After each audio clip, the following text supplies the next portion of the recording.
محترم مسلمانانو ورونو مندو او خوندو په ټول کال کې یعنی په 12 میاشتو کې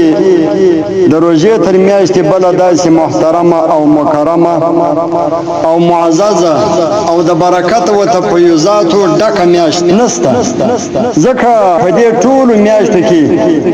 الله جل جلاله هو دې میاشت ته دومره د احترام او د عزت په نظر باندې کتلې دي چې په دې میاشت کې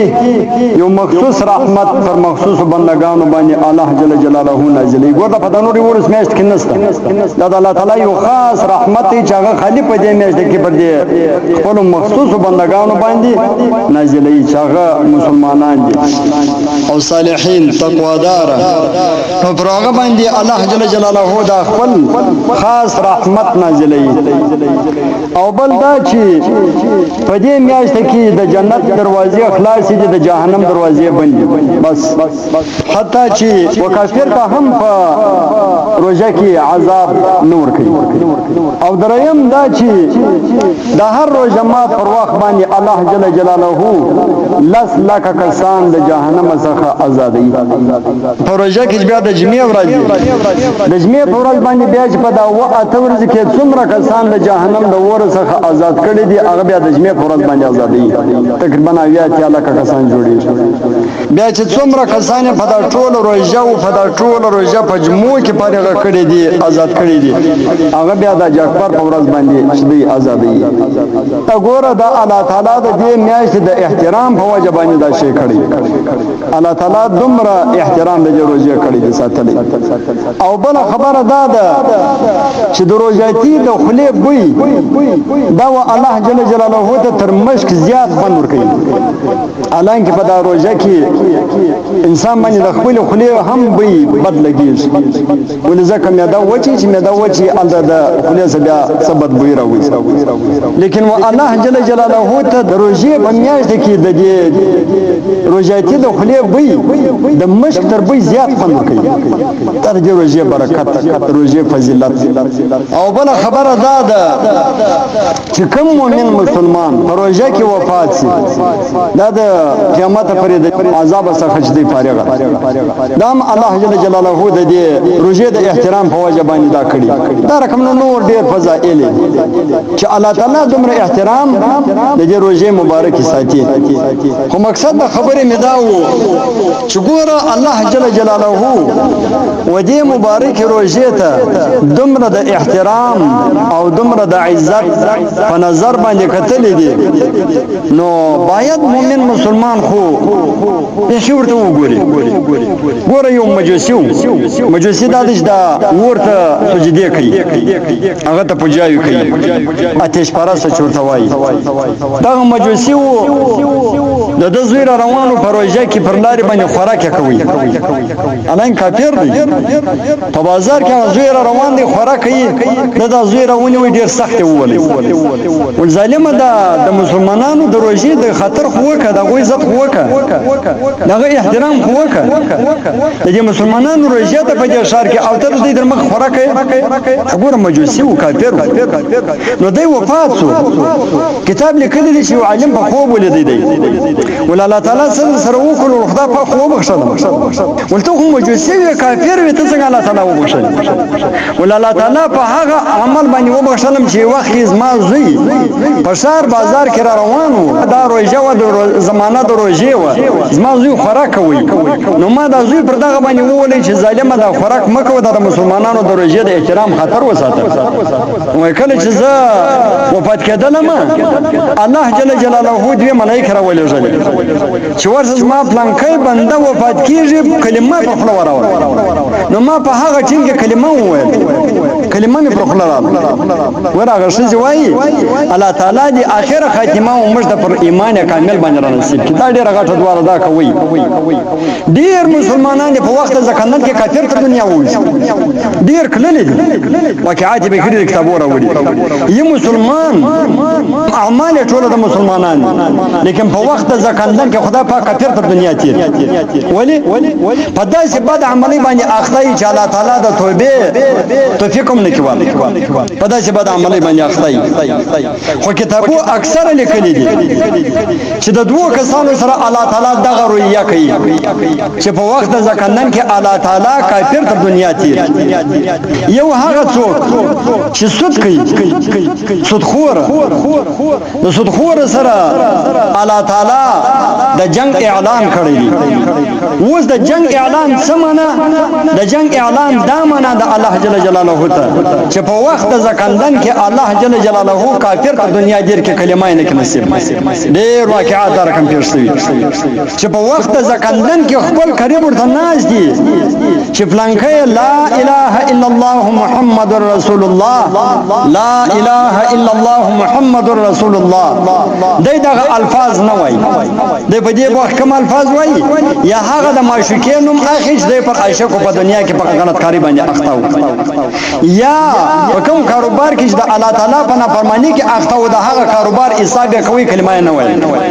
او چې سود کوي هغه د سود پیسې به حساب لې په وخت د ځکندن کې چې 2 15 لاس 12 لک 14 لک دا حساب کوي لیکن کلمه پر خپل باندې نه راکړه دا رقم کتابو ډیر واقعات راوړي د زمج مختصرا درته وایم ډیر کسان ډیر مسلمانان چې په وخت د ځکندن کې کافر تر دنیا تیر شوی الله تعالی دې زمج خاتمه پر لا اله الا الله محمد رسول الله الله تعالی دې په دا وخت شیطان د مرسه خلیری خدای تعالی مې د شیطان په پراډو په دوکاو په مصیبت په فتنه کې نه راولي ولهذا دا دعا ډیره کوي د هر منځ بعد چې خدای پاک خاتمه مې پر کلمه کې پر لا اله الا الله محمد رسول الله دا ګورم مجوسی ډیر بیا دا رقم کو پار پیښ شوی دي چې هغه په دا وخت خدای پاک مسلمانان کړي ډیر بیا دا رقم کو پار پیښ شوی ټول عمر په کفر کې راځر کړي لیکن چې شي یو وخت د مسلمان د شي خاطر ساتلی لکه دا مجوسی چې د مسلمان د روزه د فرض روزه خالد یو ورځ دا خاطر ساتلی او الله تعالی خپل ملاقات مسلمان راوست د روزه احترام پر موږ باندې فرض دی لازم دی واجب دی خامخا به کوو پروژه کې شکنځل کول دا د حیوان کار دی یو غسره شکنځل شدید ګناه کبیره ده رسول الله فرمایي چې سباب المسلم فسوق وقتله كفر دا مسلمان کنزا کول دا فاسق دی فاجر دی گواهی مردود ده دا گواهی مردود ده کې کله گواهی ور کول کوم څوک شکنځل کوي دا د الحمدلله رب العالمین خلا دا د سبحان ربي الاعلى خلا دا د التحيات لله والصلوات خلا او دا د سبحان ربي العظيم خلا یا د قل هو الله احد الله صمد لم يلد ولم يولد ولم يكن له كفوا احد خلا دا پدار کم مردار شي باندې لړل لکه شکنځل پداسي مردار ګناه باندې لړل لکه غیبت کول او پداسي ګناه باندې لړل لکه دروغ ویل دا ډیر حرام عمل دی غیبت کول ډیر حرام عمل دی په دې باندې موږ لایدا بیانونه کړی په ګڼټو موږ بیانونه پر کړی پر دروغ مې لایدا بیان کړی دی پر غیبتو مې لایدا بیان کړی دی او دا غرنګ پر د نور ګناهو باندې پر شکنځلو باندې نو لہذا دغه څه هر وخت باید مؤمن مسلمان ځان وساتي شکنځل باید نه وکي او د مسلمان زړه ازار نه کی او غیبت نه وکي او نور داسې غلط الفاظ رخلې نه راو باسي داسې الفاظ رخلې راو باسي چې هغه د پاره د جنت ته دخول ذریعہ جوړ او د الله جل جلاله د رضا ذریعہ جوړ داسې الفاظ باید رخلې نه راو باسي د مشکا شریف حدیث دی چې ډیر ځله یو انسان یو خبره وکي خدای په ځان نه خبر پدا خبره باندې دی و جهنم در شکېدل لدې مشکا شریف حدیث په ځان نه خبره دی دونه شي نه بولي هیڅ یو عام خبره ودا دونه مجلس نه دی او یو عام خبره دونه خبره نه بولي هغه خبره د پاره د جنت ذریعہ جوړ ځکه هغه پښتو کې متل دی خپل خلا هم کلا ده هم بلا د دې خپل په وجه باندې انسان جهنم له همزي د دې خپل په وجه باندې انسان و جنت له همزي په دا خپل باندې انسان د الله جل جلاله د طرفه د رحمت ذریعہ هم جوړیږي او د قهر او د غضب ذریعہ هم جوړیږي ولهذا مؤمن مسلمان د پاره د خلیص سره ډیر احتیاط وکړ دی ځکه نبی علیه الصلاۃ والسلام حضرت علی کرم الله وجهه ته فرمایل چې اے علی دا جبه وراوي صلی الله علیه ویني دا قلب عقور دی قلب عقور خروړی سپی دی د دې سره ډیر خیال کوالي نبی علیه الصلاۃ والسلام حضرت علی کرم الله وجهه ته ویل چې دا خروړی سپی دی دا جبه شو دا خو د جسم په لحاظ باندې ډیر کښنه دی دونه دی بالا نه دی لیکن د جرم په لحاظ باندې یو جرم دی جرم په لحاظ باندې نه د جسم په لحاظ باندې ډیر کښنه شي دی او د جرم په لحاظ باندې ډیر غټ شي خلی یو انسان یا په ټوله زمانہ کې فرض ک طلاق ورکړي یا په غاپ کې یا په مزاح کې یا په حقیقت کې یا په غصه کې ایو سره راځي دلته علماء صلی الله علیه وسلم طلاق واسطه ما صلی الله علیه وسلم طلاق ویلاس ول په خوش کې نو واسطه نو من طلاق خدای په خوش کې طلاق نه خلک خلک چې شي څنور کې نو مطلب یې په خوش کې طلاق واسطه یا په مزاح کې طلاق دا طلاق خبره سره ډیر خیال کوي دا درې وره چې په ټوله زمانہ کې دا طلاق وایي کې سر بشزه پر طلاق اصل د پردیش د هیڅ فرق نشته نو لہذا د شذ سره نزدېکت زناکاری ده او بچان چې پیدا کیږي دا د دنه دا آرامیان دي په عربي کې ولادت زنا ورته وایي په پښتو کې ارمن ورته وایي آرامزاده د شدې د دنه باندې کیږي ځکه نو سبا اکثر پلرونه د دې سره په تکلیف دي چې یار زوی مې په خلن نه کوي لور مې په خلن نه کوي شزه مې په خلن نه کوي ډیر څنګه ما په خپل کور کې حتی وجه ته جوړه ما مال د اجره راغلي دي چې قسم په خدای چې ورسې ته درولم چې یار ځان وځو وس څه چیز ده د خلیص سره خیال نه کوي پر دغه شزه وخت له طلاق په ځان خبر اولاد اکثر د دنه اولاد د دنه شزه د دنه الله تعالی انتقام په دغه باندې جن اخر چې اخر به رسې ته دري اخر به پانسي په خپل زمانان د زمانان به یاستای یا باندې په دغه زمانانو به الله جل جلاله تباقی ذلیل کوي وزه چې سو انسان د پیښه ده دغه خروړ سپیس و انسان د پیښه ده چې زبر دا سو انسان د پیښه دې سره ډیر خیال ساتل پکار دا جبنه دا د انسان لپاره ما درته ویل چې د جهنم ذریعہ هم جوړیږي د جنت ذریعہ هم جوړیږي خو باید موږ د ځان لپاره د جنت ذریعہ جوړ کړو د ځان لپاره د جهنم ذریعہ نو جوړ یو مسلمان ته خبره کو یو مسلمان ورشي لارې ته پر وګورو یو مسلمان ته حدیث او آیات په وایو یو مسلمان ته امر بالمعروف و نهي عن المنکر په وکړو یو مسلمان ته شلار په وشي دا بزمه د لپاره د جنت لار جوړیږي او کوم مسلمانان د شو اعمالو سره اړه و بدو اعمالو ته د شو لارو سره اړه و بدو لارو ته لکه نن سبا دا خبيثه پارټي د پنځپریان وهابیان سلفیان اهل حدیث داعش خوارج دا ټول یو لکه دا کله دعا کوله دا دعا مکو دا بدعت دا ناروا دي دا شرک کله خیر او خیرات کوي غړي دی وکي الوا دی وکړه دا مکو دا ناروا دي دا بدعت وکي دا بدعت زو تر سره چی بدعت ده اسمه بدعت په خلق شي وتلی دي نو دا رقم دا ته بیا شقي وای بدبخت ګوره کتاب لیکي چې یو بخیل دی یو ابخال دی یو شقي دی بخیل وجه ته وای چې په خپل خوري په بل نه بل جنور کوي ابخال وجه ته وای چې نه په خپل خوري نه په بل خوري بس بیا کوم ماز پیټانه ډکې صحیح د جوکدار د بچانو د مسیان نو ابخال وجه ته وای چې نه په خپل خوري نه پر بل باندې ترزوي او شقي به وجه ته وای چې په خپل خین نه خوري په خپل خین نه خوښ بل ته هم پر دې باندې بد نه وای چې دا مکو دې ته شقي وای بدبخت دا تر بخیل او تر ابخلم بد چې بخیل چیز دی بخیل رسول الله فرمایي چې جهنم ته نږدې دی د جنت لري سخي و جنت نږدې دی د جهنم مسلې نو دغه شقي دا خو به کې سره ما خلک په جهنم کې ورو دغه شقي چې دی هغه یا دغه پنځپری دی یا وهابي دی یا سلفي دی دا خبيسان کله دعا وکړه دا دعا نسته د زمون زو د محمد بن عبد الوهاب زو دغه نجدي زو څنګه یاره دا بدعت دا شرک یاره دعا وس غلط کار دی رسول الله فرمایي چې هر وخت پر تابانی یو مصیبت یو غم راسي یو تکلیف در باندې راسي کثرت دعا وکوا ډیر دعا وکوا یو دوام نه دوین نه لس نه شل نه زر دعا وکوا ځکه د د دې دعاو په وجه باندې به ته د هغه تکلیف او دغه فتنې څخه خلاصېږي. خیرات چې تکلیف در باندې راځي یا در باندې راغلی ځکه الصدقه ترد البلاء رسول الله فرمایي چې خیرات کول دا د بلا رد دی، د بلا په خوله کې درېږي. الصدقه ترد البلاء. بل حدیث کې راځي رسول الله فرمایي الصدقه تطفئ غضب الرب، چې کوم شی د الله جل جلاله غضب سړی غضب او قهر ور ختمي ما سوا د صدقې څخه بل شی نشته. خیرات چې دی د الله جل جلاله هغه قهر پر سړی هغه ور ختمي. بلا در رواني دغه په خوله کې درېږي او که بلا در باندې راغلی مصیبت او تکلیف در باندې راغلی الله جل جلاله د دغه صدقې په وجه باندې در باندې آسان. نبی علیه الصلاۃ والسلام فرمایي چې ارحموا علی موتاکم، ارحموا علی موتاکم. ازما امتیانو اے د الله بندگانو پر دې خپل مړو باندې رحمت وکړي، پر خپل مړو باندې رحم وکړي. رحم یې چیز دی. رسول الله فرمایي چې په اول ورځ باندې وفات شي کله دفن کړي شي خیرات به وکړي په واسه دې پرای چې څونه دې په واسه یې غوړه خیرات به وکړي. اوس د پنځپری خبيث عقیده تراسه او د نبی علیه الصلاۃ والسلام احادیث تراسه. زه صرف مختصرا بجوز ته کوم ما زیات شو کنه دا خبيثان ما څه په دې ټیم نو لکه ځای کوم په دې ټیم نو لکه ځای کوم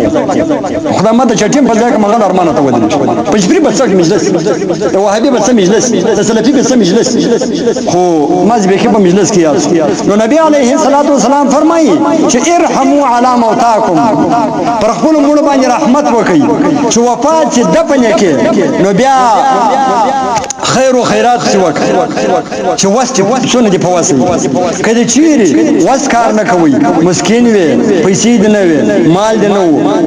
نو بیا څه شم وکړه بیا راسه د دفن باندې دوه رکعات نفل وکړه چې دوه رکعات نفل وکړو په هغه کې دوه سورات شول دا او دا سورات پکې وایي دا متانو په فتاوا دا حدیث راوړي دا چې دې وکړه بیا په پای کې به د دوه رکعاتو دا وایي چې یا الله دا دوه رکعات شما وکړو تب اعلم ذاته ته خبردار ذاته ته په دې خبرې چې ما دا کم مقصد لپاره وکړو یا الله خو زما د پلار یا زما ورور یا زما مور یا خور یا زما پلاکې قریب ورشته دار دا شنو نستاو ملاقات درلې خدای پاک چې کوم خطا کړې ده دغه دوه رکعاتو په ذریعہ سره ته د خطا ورتیر چې کوم ګناه کړې ده هغه ګناه ورتیر شي که په کوم عذاب کې مبتلا دي یا الله د هغه عذاب څخه اخلاص کړي الله تعالی وایي دغه دوه رکعاتو په واجب باندې خدای پاک د عذاب اخلاص دغه ته چې خیرات وکړي کنه چې موږ د اسقاط کوو در دا خبيسانو خبرو ته مګوري دا مردار خورو خبرو ته مګوري دا خاص دا حدیث ته وجه مشکو بلکې پلکه په دې باندې ډاکا ده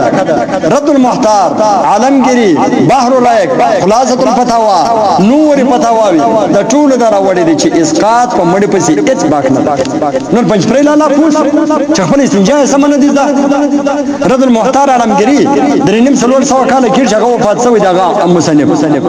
متانو الفتاوا مصنف وخت وفات شوی دي فتاوا عالمگیری دا غد سټي وفات شوی دي نن دای پوسونه په 15 صدی ولا دای پوس مردار خور په دې مجلس باندې چې دعا مکو اسقاط مکو خیر مکو دا حلوا مکو دا غړي مکو پلانکې مکو خو مطلب مقصد د خبرې مې دا وځ دا شقه دی بدبخت دی چې دا ابخل و د بخیل ځای جهنم دی نو د شقه د هغه هغه تاترین دوزخ چې هغه شقیان او بدبخت دغه پنځپریان وهابیان او سلفیان اهل حدیث خوارج داعش د هر زمانه موافق خپل نوم بدلی نن سبا نوم یا اهل حدیث دی یا پنځپریان دي یا په بازو ملکو کې لکه په افغانستان کې وهابیان دي بس دا نمونه دي دا کده یو پټي یو زنجیر یو دی نو خو مجلس من در دې پر در کوي مجلس په دغه کې زموږ کې رسوش والله که زما دا تیم پر ځای کوم ډیر ارمان ته ودرې پنځپری په سټیم مجلس دې په خدای په مجلس شرمېږي سیلې شرمېږي خو مطلب مقصد د خبرې مې دا و چې د روژې احترام پر موږ باندې لازمي دی پر موږ باندې فرض دی پر موږ باندې واجب دی چې موږ به د روژې احترام ساتو هر وخت ساتو ګوره د ډیرو کسانو دا یو خبره په ذهن کې ده چې د ورځې تر ماښام ماښامه پورې روژه ده، لہذا د ماښامه بعد بیا روژه یې لاس بیا باک نه لري هر شی چې نه دا میاشت چې راوختله بیا خاص د اختر تر میاشتې پورې چې د اختر په شپه باندې میاشت راخیږي تر دغه پورې کې شپه ده کې ورځ د رحمتو کې او په فضیلت کې په ثوابو کې اعلی سویه ده. صرف ماښام دا دی چې خوله یې لاسوله یعنی خوراک په څښاک او جانداري د انسان لپاره چې د هغه آزاد د سهار تر اذانه نور په رحمت په فضیلت په احترام په عزت په دې ټولو کې د اعلی سویه ده کې شپه ده کې ورځ ده. دا نه معنی چې د شپې نو بیا ته خپل چکې کوه بوډونه کوه او سهار بیا لمونځونه پر قضا کوه ماستان غلط الفاظ بیانوه هیڅ بشرتونه پرېږده غلط الفاظ بیانوه ښکنځل کوې کار څه کوې میاشت روژه نه ده. ډېر کسان په روژه کې ښکنځا وکړي وایي پلانکی ستا څه کوم د روژه ماته بعد غلطه خبره ده د روژه ماته بعد روژه ماته بعد هم روژه ده دغه هم د احترام باید د روژې سړی وساتي. نو لہذا 24 غنټې چې د روژه ده 24 غنټې باید سړی د دې روژې احترام وساتي.